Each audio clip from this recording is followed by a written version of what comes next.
Hello, welcome to a brand new video. So in this video I'm going to be ranking the 1980s era of Doctor Who. Wow, the last era of classic Doctor Who from season 18 all the way down to season 26. And I'm really looking forward to doing this video because I've been watching a lot of the 1980s Doctor Who. And of course, so in this series I'm going to be, in this video I'm going to be ranking from, as I said, 18 to 26 seasons out of Doctor Who, which is going to be least, which is going to be the worst. So coming up first, it is the worst season. So the weakest season I'm going to start off with, it is season 24. Across over 4 stories, over 14 episodes. And you really need to know what these episodes are. Time and Arani, Paradise Towers, Doubtful and Bowman, and of course Dragonfire. Dragonfire and of course Time and Arani are the 2 strongest ones for me in this season. The other 2, kind of a bit of a big massive flop. Massive flop. There ain't really much I can say about more than that. Time and Arani, we have the return of the Irani, of course, and we have a new alien race called the Locurtians and Tentraps. The Tentraps are a fantastic design, kind of like bat creatures, 4 eyes, 2 on the side, 2 at the back. It's just a fantastic way. And of course, you've got Mel being trapped in a kind of like death ball. I can't really say more than that, but her screaming does kind of go through. But basically, it's Bonnie Langford. Bonnie Langford's screaming is just terrible, especially through season 23 in this season. And of course, the weakest is Doubter and the Batman. That is just really weak, the weakest one. You got Gavrok and the Barrier Men trying to hunt down this kind of queen, and of course they end up failing. The Doctor gets involved. It goes down a lot. So next up, in second to worst, I have put season 18. We've got the departure of Tom Baker as the 4th Doctor. Lyanna Ward departs as Romana, and of course John Leeson and K9 kind of go away as well in this season as well. We have an introduction to the 5th Doctor, Nyssa, Tegan, and of course Adric, who will become the 5th Doctor, the next Doctor's TARDIS team for the next season. And what can I say about this season? This season is a bit good and it's a bit bad. 2 stronger stories. The rest are kind of a bit of a flop. So we have the Leisure Hive, Maglos, Full Circle, State of Decay, Warriors Gate, Keeper Traken, and of course Logopolis.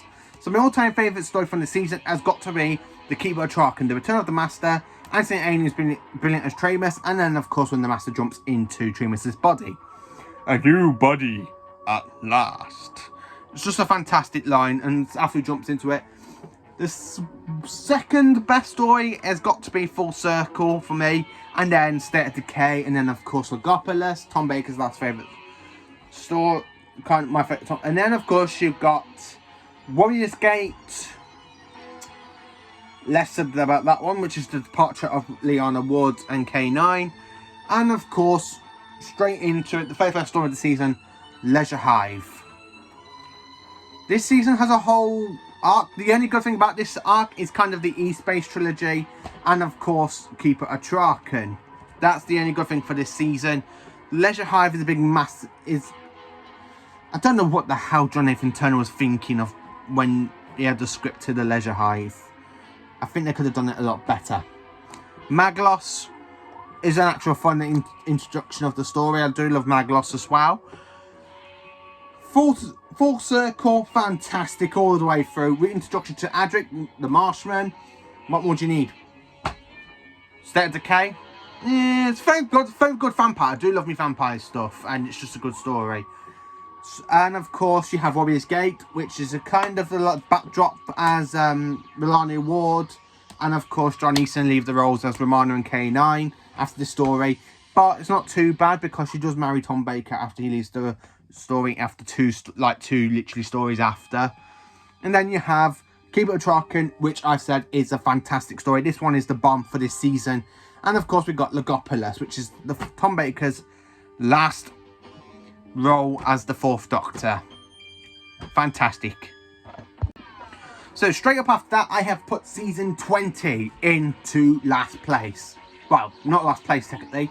So, in this season, you've got Arc of Infinity, Snake Dance, the Black Garden Tree with Moraine Undead, Tonus Enlightenment, and of course, the King's Demon, with the 5 Doctors. Now, this season stands out for this fantastic, amazing story, the 5 Doctors. This one stands out an awful lot in the story. There's just so much you can ask for this story. You have Patrick Troughton, Jon Pertwee's returns to the Doctors. And of course we have Susan's return, Brigadier, Sarah Jane, K9. Well, basically it's K9 Mark III with Sarah Jane. And then Tegan and Nissa. No, sorry, Tegan and Tarlo. Of course, Lisa does leave in this season. In this season, you kind of have a few gems. You've got the return of the Mara. You've got the return of the Master. You've got the return of Omega. And we have a Gallifreyan story at the end. Basically, this season, we kind of have 2 Gallifreyan stories. Obviously, it's partly set in Gallifrey and Amsterdam. Yeah, can't really say much about that one. Omega is a bit of a flop, that story. Gallifrey. Omega trying to copy the Doctor's body print is a good... The strongest story this season is definitely the 5 Doctors. Second strongest for me, Maureen Undead. What more can I say about this season? It's just a very good one. Just for those 2 stories, really. So, coming straight into next place, I have put season 19. Peter Davison's very first season as the Doctor. So, what can I say about this one? Well... It's like a quite good, okay season. Look at the artwork for the Blu-ray set box set. It's a good season, it really is. You've got Cash to Falva, Fall to Doomsday, Kinder, The Visitation, Black Orchid, Earthshock, and of course, Time Flight.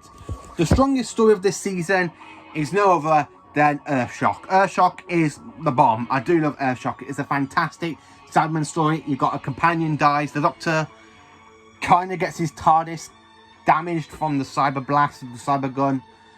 What more do you need?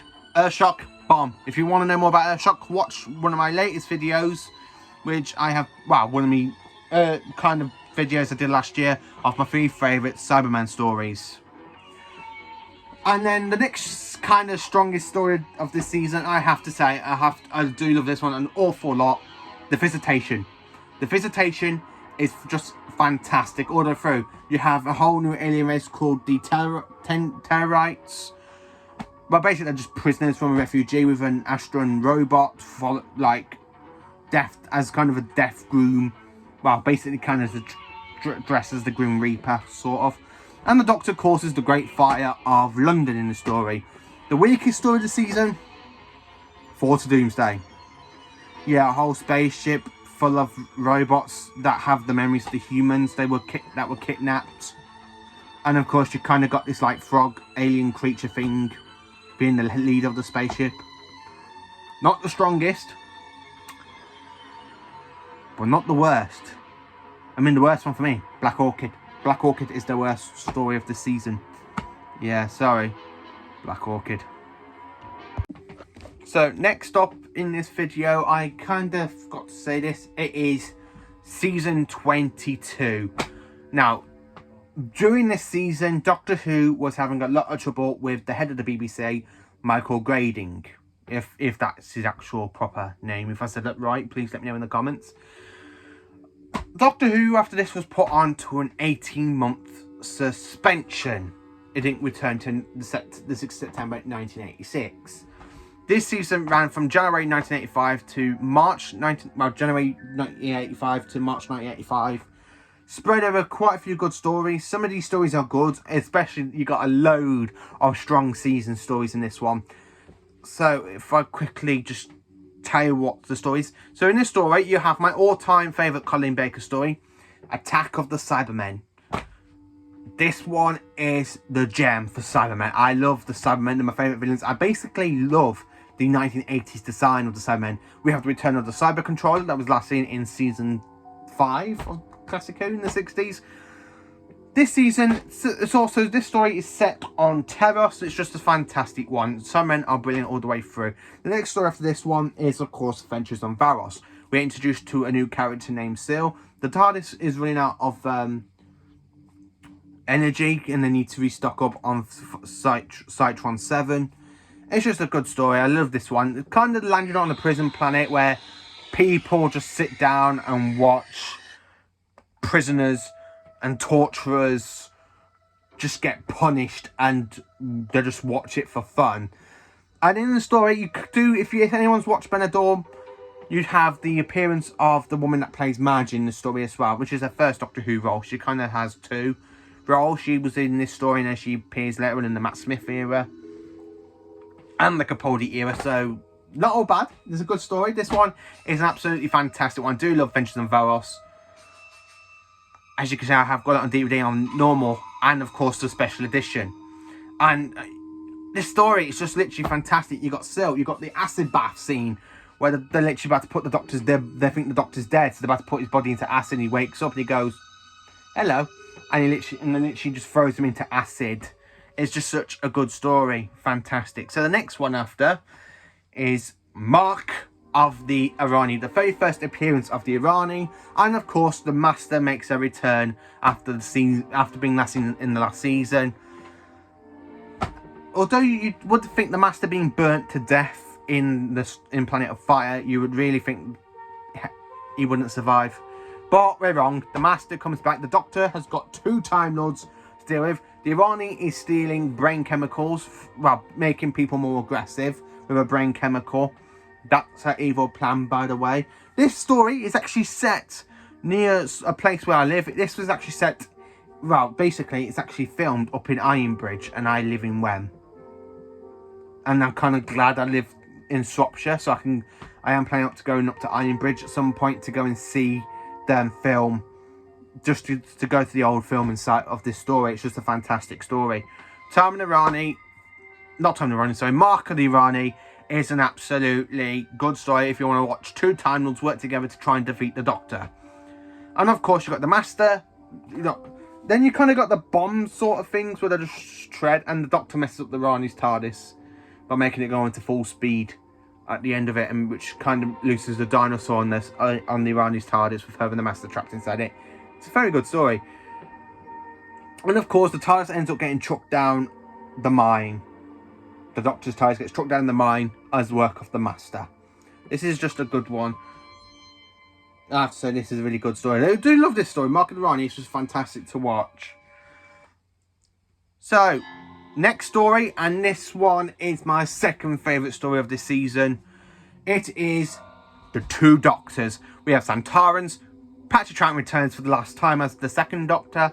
Colin Baker is just brilliant as the 6th Doctor in this one. And of course, we got the return of the Santarans. Now, the Santarans are my 3rd favourite classic Doctor Who villain. And this is the only story they've actually been in the 80s era. So, how do I rank this story? This is actually 10 out of 10. Set in a space station and set in Spain. This is the very first time Doctor Who... I think this is the first or second time Doctor Who have the budget to go over to another country to film this amazing story. We have Santarans. We have Jamie McCrimmon. We have Perry as well with the 2 Doctors the 2nd Doctor gets kidnapped and turned into an androgon. It's just a good story. This is an absolutely fantastic one. 2nd favourite story of this season, which is, anyone can guess. For me so far, I have to say it's Attack of the Cybermen and the 2 Doctors, and the next one is the end story of the last season, which is my top 3 for this season. So the next story in this, we kind of have a bit of a letdown. Timelash. There's not really much I can say apart from the Borad is a nice design. I would like to see an updated version of the Borad. The androids are pretty cool as well.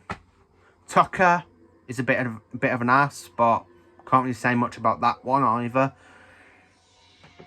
You just have the Timelash with the TARDIS getting trapped inside the Timelash.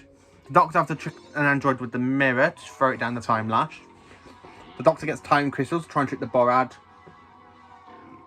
It's not really the strongest kind of story this season. It is a bit silly in parts, but this is what happens when you're literally trying to make Doctor Who work, and then it just gets a bit let down. I mean, back in this era of the show, Doctor Who was being criticised for being too violent, having a few criticisms. It just makes this season such a bad season for Colin. But it does get a lot better for Colin. Well, kind of doesn't, but it does in a way. basically from my point of ranking seasons. So next up, we have got Revelation. Is it? Hang on, we have Revelation of the Daleks. Set on the planet Netcross, you have the return of Davros, who aka makes himself to become the Great Healer. And what more can I say about this one? This one is actually a fantastic Dalek story. The only bit I don't disagree with is when Davros is selling dead humans for food and let the other people eat the dead relatives. Yeah, bit cringy, Davros. Not a good plan. Not a good one at all. But you are saving food products. I can't really say much about that one. So yeah, season 22. 3 good stories. My top 3 stories for this season. Attack of the Cybermen, 2 Doctors, and Revelation of the Daleks. So, coming up next, we have another Colin Baker season. Well, this is the last season of Colin Baker. It is season 23, The Trial of a Time Lord. You have 4 stories. This is a whole season arc with the Doctor trapped on a Gallifreyan space station. You have the Mysterious Planet, Mind Warp, Two of the Vervoids, and Ultimate Foe. This season as a whole is, for me, I love this season a lot more than I love season 22. It's just a good season. The Valeyard is a good villain. You got the Vervoids kind of turning humans into compost, which you can't really moan about. It is a bit of a good plot, that one is. You have the Andromeda android. And of course we have the return of Syl in this story from the season before, which I've just mentioned. What more can I say about this season as a whole story arc? I just love it. I love all the court scenes. I love all the stuff we see the Doctor get up to in this season. It is literally just a fantastic season all the way through. Trial of a Time Lord, 10 out of 10 as a whole season arc. But it's not the best season of the 1980s. We're not that close yet, unfortunately. I would like to say that we are, because I've got basically I've got 3 seasons left in this listing. I just love it's because I've got 3. I'm in the good era now of Doctor Who. We have 3 good seasons to talk about. We're getting the good ones out of the way. It's about season 23. My favourite story of this kind of season has got to be Tale of the Vervoids. I love Tale of the Vervoids. Ultimate space murder mystery. Space murder mystery. It's just a good season. The Vervoids are fantastic. Although people do kind of call them vagina heads, as you can see. But to be honest, the Vervoids are a bit of a good creature to have in Doctor Who. Yeah. Really, really, they're fantastically done all the way through. So next up in this fantastic 3 top seasons of the 80s, I have put no other than Doctor Who season 26. The last season of Classic Who in 3rd place. Why? Because we have Battlefield, Ghostlight, The Curse of Fenric, and of course Survival. Now, all these stories are strong. I love every single one of these stories. Curse of Fenric is my favourite. You got Heaver Falls coming out of the sea. You got Survival, which is the last appearance of Anthony Ainley as the Master. Battlefield, come on. Anything with Brigadier Alistair Gordon Lethbridge Stewart in, you know it's going to be fantastic. So, kicking off this fantastic season, we have Battlefield. Now, Battlefield is personally one of the best kind of stories in Doctor Who history. We have the Doctor being pursued as Merlin. You kind of have them like trying to do like a kind of Merlin twist. Where King Arthur underneath the lake, you got Excalibur, the sword. What more do you need from this story? I love that bit with the spaceship, the kind of visible yet alien creature thing. That's a good one as well. That scene with the spaceship, and then with the Brigadier, and then you've got a unit, as I said in this story as well. Morgaine is a brilliant, brilliant villain. Her troops are fantastic. Her son, Anselin, is fantastic. You got Mordrin.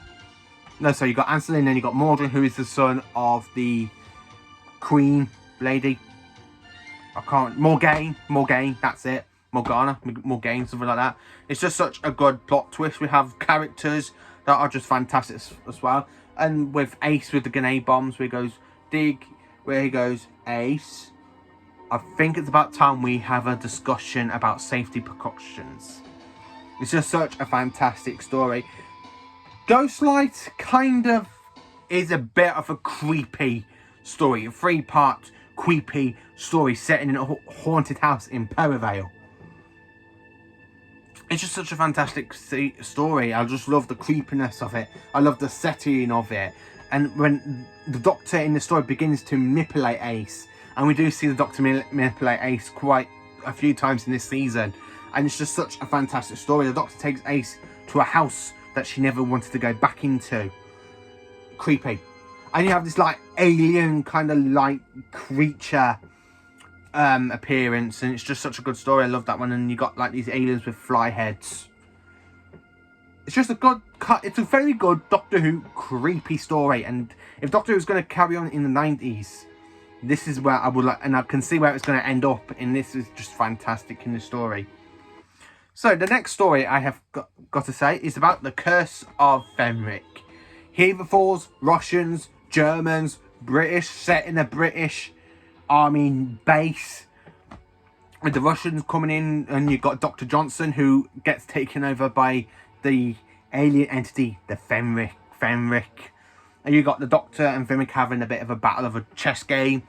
It's just such a good one. And the Doctor manipulates Ace in this story. Fantastic all the way through. I love all the scenes with the Heatherfalls, when they're literally just coming out of the sea, and you literally just got them. And then that creepy music, we've got that creepy music playing. It's just such a fantastic story all the way through. This is a fantastic story, and there are 3 versions of this fantastic story. You've got the VHS extended version, the DVD version, and of course the movie version. It's just such a fantastic story. It's just creepy. It's fantastic. Very, very nice. It has a kind of bit of a 70s feel to this story.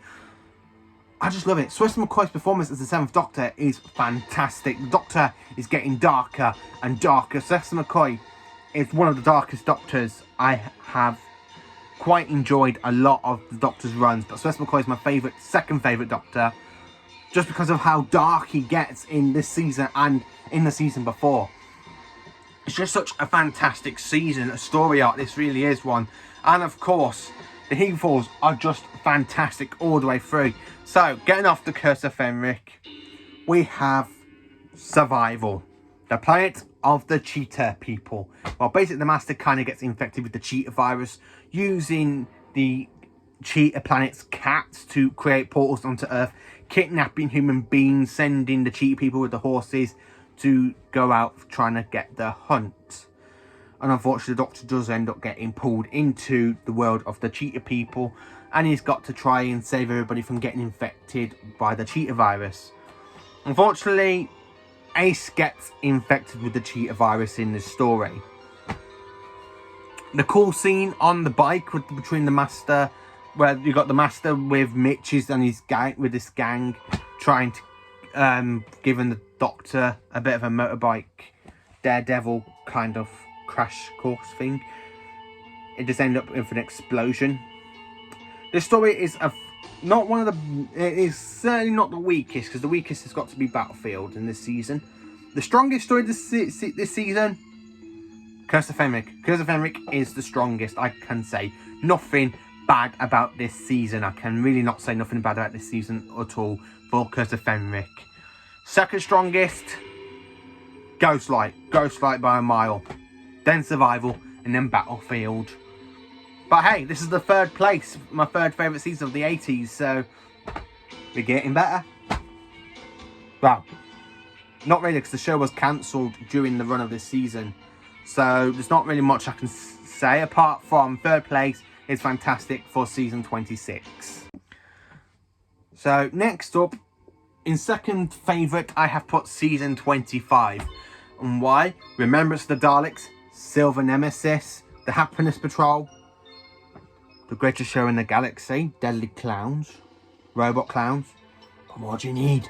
It's just a fantastic season double pack. And Sylvester McCoy is brilliant. So talking about the very first story of the season, aka Remembrance of the Daleks. So you have got the Daleks, 2 factions of the Daleks.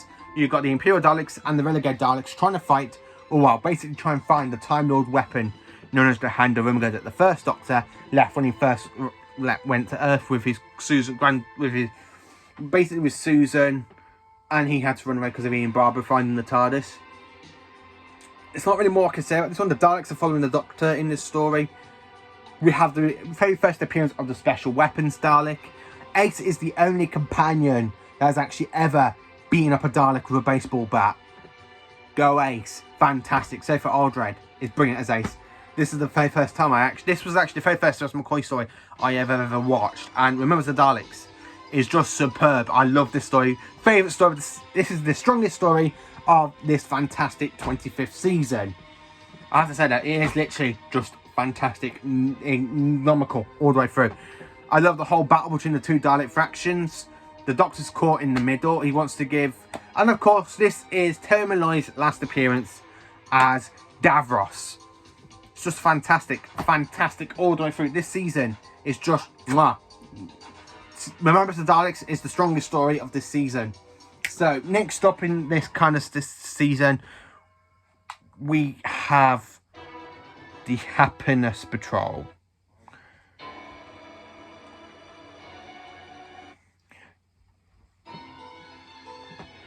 So yeah, we have the Happiness Patrol. What more do I need to say about the Happiness Patrol? Well, we have the Candyman, which is a phenomenal robot. We've got the Candy Kitchen. Welcome to the Candy Kitchen, gentlemen. I assure you, the honour's all ours. I do hope so. I do like my volunteers to die with a smile upon their faces.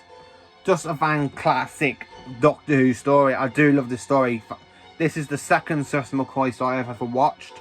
And of course, it's the second story of the season, so I love this story all the way through. It's just a fantastic story all the way through.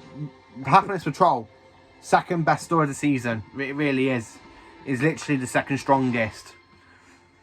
What more do you need though? Because after this story, it's literally just phenomenal. It's just literally phenomenal. The Candyman is fantastic. Helen H is fantastic. All the girls with the pink hairdo, the Happiness, well, basically the Happiness Patrol guards, they're kind of good as villains, but I would like the Doctor to go back to this planet just to see how everything's going on at some point. But this story is just fantastic, and of course the TARDIS gets painted pink for this story, and I can't really say much about that. I don't really mind it, but it's only for a few scenes, and then you've got the Doctor who's painted it back to blue. This story is a very, very good one. It's a really good one. Happiness Patrol. So next up, it is Silver Nemesis, and this is the 25th anniversary story. It's for the 26th season. And what more do they need? It is a Cyberman story, and not only the Cyberman story, it is the last ever classic Cyberman story of Doctor Who. And how do they do it? They give the Cyberman a whole new design, giving them more of a shiny metal Titanic design, and it's just fantastic all the way through. I do love Silver Nemesis. The Cybermen are better, and they've got a good design.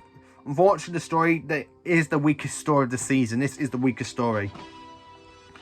The reason I just love it is because of the return of the Cybermen. Anything with the 80s Cybermen, I just love. I really do. Just anything with the 80s Cybermen, just in it. It's just phenomenal. I just love the 1980s Cybermen. I really do. And then the last story of the season. The last proper story of this season is The Greatest Show of the Galaxy. And now this is my third favourite story of this season. And it's the last story of the season. It's just such a phenomenal episode. I mean, I love it. Every little episode glimpse. You got killer clowns. You got robots. What more do you need from this story? It's literally just superb all the way through. This story is phenomenal. It's just a really good one. And the Doctor, where's Professor McCoy, when he just literally does his own stunt, where he's literally just walking out of the tent, and it's just blown up at the back of him, and it's literally just a fantastic scene. It really is. So, for season 25, the strongest story is definitely Remembrance of the Daleks. The weakest, Silver Nemesis. So now we are coming up to my favourite season. So, my favourite season of the 80s Doctor Who. Do you really know? Really? We've done all the others. Do you really need to know what this one is? Of course you do. It is season 21. 1. Now, this season has Warriors of the Deep, The Awakening, Frontios, Resurrection of the Daleks, Planet of Fire, and of course, the fantastic Scramaganza, the Caves of Androsani, and of course, the Twin Dilemma, which is the... I'll get to the Twin Dilemma at some point. So, the Warriors of the Deep, what's so good about the story? We have the return of the Silurians and the Sea Devils, 2 of the villains I like to see return. Well, basically, we've had the Silurians return in the Matt Smith era, so come on, Chibnall, bring back the Sea Devils. I like to see the Sea Devils back. That's the one creature I really want to see back, is the Sea Devils. So, and this is a based on the sea story. This is a beast story. It's a shame the budget with the story isn't actually there, but I can't really say much about it. I just love it so much because it's the return of the Sea Devils and Silurians. Although everything does go to chaos and they do kill each other, the humans and Silurians and the Sea Devils, and then the Doctor just going at the end of it, there should be another way. Catastrophic. The Sea Devils I want to see back. 100%. Chibnall, bring back the Sea Devils. So, of course, next story of the season, we have The Awakening. Now, the Doctor takes Tegan to find her grandfather. What more can go wrong? Well, of course, an alien kind of statue creature comes out of the stone with smoke and big eyes. It's just a fantastic story. I do love this story. Unfortunately, I have to say this, it's just not really the one that kind of sticks with me. I do need to go back and rewatch this one. I've watched it a couple of months ago, really. It just doesn't stick with me. So, the next story, I have to say, Frontios. Frontios, the place the Doctor should not have gone to. The TARDIS gets pulled to the planet of Frontios, where you have the last of the humans' refugee camps. And what is it? You have these wood-lice alien creatures known as the Harvest or something like that.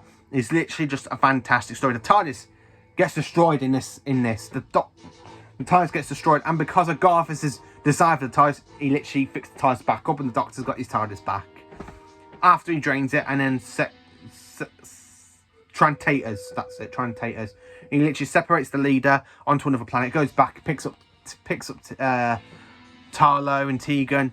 It's just such a good story. This one is a fantastic one.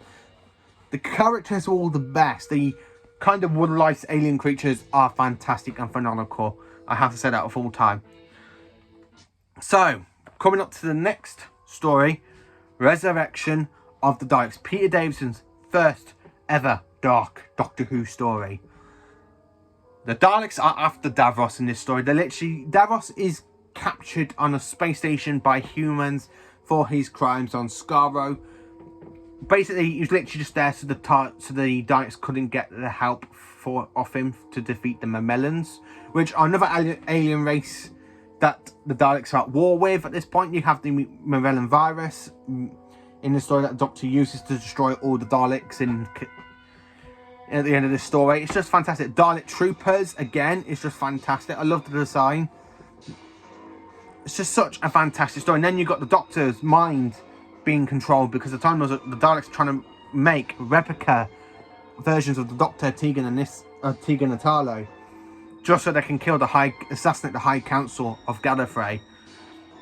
It's such an incredible dark story. And then when you got the Dalek creature out of the case attacking the guards, it's just such a good and phenomenal episode. I love Resurrection of the Daleks. Terrible Loy's very first appearance as Davros is in the story, and it is just fantastic all the way through. I do love Resurrection of the Daleks. The return of the Supreme Dalek after 11 years of being back in the show for this long. It's just such a fantastic, phenomenal story. I do love Resurrection of the Daleks. I do say this a lot. Resurrection of the Daleks is just a very good dark Dalek story. It's just such a fantastic one. So, coming up, Planet of Fire. The Master kind of messes around with his shrink emitter array, or TCE for short, and he ends up being shrunk. So, trying to gain access of Chameleon in the TARDIS and kind of made the Chameleon take shape of Peri's uncle, and then he transfers into the Master. It's just such a good story. Not the strongest. Well, basically it is the strongest. It's the strongest story for Chameleon, even though Chameleon begs for the Doctor to kill him after. There's not really much I can say about this story. This story is phenomenal. It's just fantastic. The return of the Master, which we do think the Master kind of dies. Tarlo, but you know, the Master doesn't. Tarlo goes back to his own people because his crimes are forgiven. He's allowed back on his own planet. So Tarlo, so basically this season you have the departure of Tegan in Resurrection of the Daleks, Tarlo, and then you meet Peri, who ends up travelling with the 6th Doctor and the 5th. There's not really much I can say. Set in Lanzarote, I think it is. This story is just very, very good. Very, very good. Chameleon is brilliantly done. But not the best story, because the best story is coming up next. So, The Caves of Androzani. Oh, this one is my all-time favourite Peter Davison episode. Of course, it's not the one he goes out with a bang in this one. So, apart from the TARDIS landing on Androzani Major, the Doctor and Peri kind of get involved in a kind of a drug kind of smuggling story. But the drug's actually called spectrotoxemia, and it helps people de-age a bit. But it's just such a good story. This one is. You have Sirius Jack, you got Morgus, you got army troops that are trying to stop Sirius Jack's army of robots, just try and get to the Spectrox. And of course you got Mudbus, you got Gavrok, not Gavrok. You got these kind of space pirates that kind of manipulate weapons, brings weapons to Sirius Jack, which the army finds. And of course, the Doctor and Peri get infected with spectrotoxemia. And of course, it does nearly kill Peri, but the only cure is bat's milk, and the Doctor saves his life to sacrifices himself to save Peri. What more do you need? That, especially that end scene with him carrying the TARDIS, carrying Peri to the TARDIS, and then he just regenerates. It's just a good Doctor going out with a bang. It really is. Caves of Androzani is the best. Really, really is the best. So, coming up to the next story of this season, the Twin Dilemma. Now, this one is the weakest of the season. This is the actual really, really weakest point of the show's history. The Doctor, after he regenerates into his 6th incarnation, he attacks Peri, picks out kind of a cool costume. I don't have nothing against this costume. I would like to cosplay Colin Baker's costume at some point. This story is just not really very canonical. You've got Azrael. You've got these kind of like Ogron kind of characters that do try and kill the Doctor and Peri, but the Doctor is basically messes around with time a bit and slops in to trick them. It's just such a good story. Well, it ain't really a good story, is it? Anyone who has watched the story, you know how bad the Twin Dilemma is. This is the actual downer of Doctor Who. This is literally 1 out of 10 for this whole story plot arc. It's just not a very, very cunning sort of story, I would like to say. So, for this whole season as a whole point, the strongest episode, The Caves of Androzani. The second strongest, Resurrection of the Daleks. The third strongest, most probably have to say, Frontios. The fourth strongest, Warriors of the Deep. The weakest two, The Awakening, and of course, The Twin Dilemma. So thank you for watching this video. Please do like, subscribe, and share it to my channel. And I hope you all have a kind of a good day tomorrow after everything that we're going through at the moment with that we're in another lockdown. So I hope you all kind of just chill in and watch a lot of Doctor Who to pass the time, like I've been doing. Thank you for watching. I will be doing a video ranking the 80s era of Doctor Who.